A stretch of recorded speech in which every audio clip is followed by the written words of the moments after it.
আপনাদের সামনে শেয়ার করব দেশি মুরগির রেসিপি। আসসালামু আলাইকুম, ফাতেমাস কিচেনে সবাইকে স্বাগতম। আপনারা কেমন আছেন? এখন চলে যাই মূল রেসিপিতে। এখানে দেশি মুরগিকে আমি ভালোভাবে ধুয়ে পরিষ্কার করে নিলাম। দেখুন এখন উপকরণগুলো। এখানে জিরা বাটা, রসুন বাটা, আদা বাটা, পোস্তা, বাদাম, নারকেল একসাথে বাটা, মরিচ গুঁড়া, হলুদ গুঁড়া, ধনিয়া গুঁড়া, পেঁয়াজ বাটা, লবণ, তেল। এখন আমি মাংসের উপর একে একে সব মশলা দিয়ে দিচ্ছি।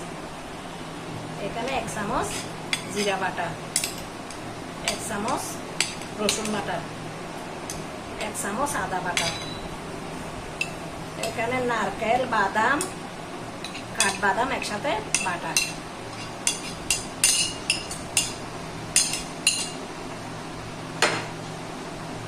স্বাদ মতো লবণ, পেঁয়াজ বাটা, মরিচ গুঁড়ো, হলুদ গুঁড়ো, ধনিয়ার গুঁড়ো একসাথে দিয়ে দিলাম। সামান্য তেল দিলাম।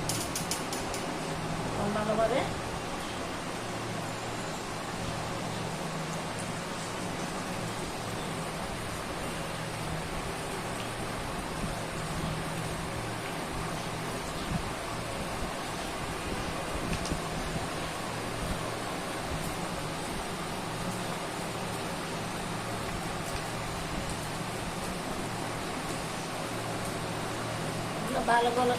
ভালোভাবে মেখে 1 ঘন্টার জন্য ম্যারিনেট করে রেখে দিলাম। কড়াই গরম হয়ে গেল, বাকি তেলগুলো কড়াইয়ের উপর দিয়ে দিলাম।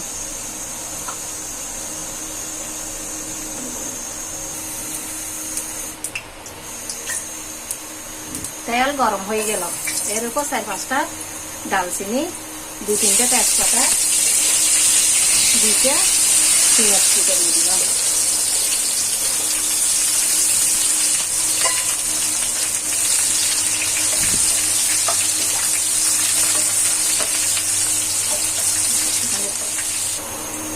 পেঁয়াজ লাল হয়ে আসলো, এখন 1 ঘন্টা মাখা মাংসগুলো তেলের উপর ছেড়ে দিলাম।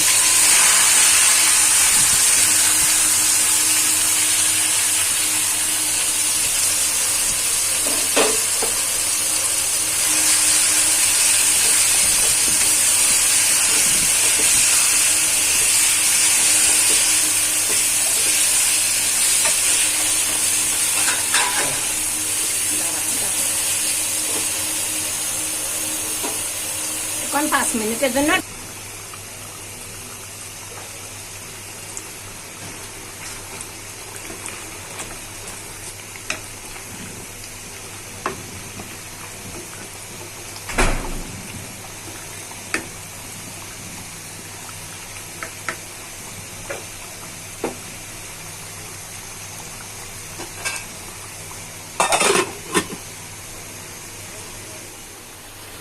ভালোভাবে মুরগি কষে গেল।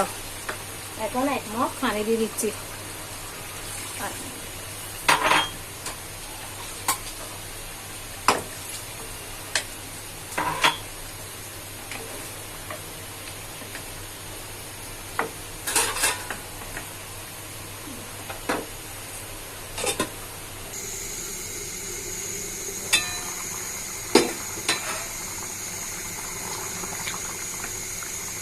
হয়ে গেল, মাংস সিদ্ধ হয়ে গেল।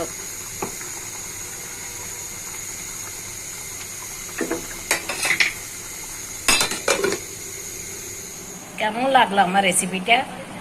সবাই ভালো থাকবেন। খোদা হাফেজ।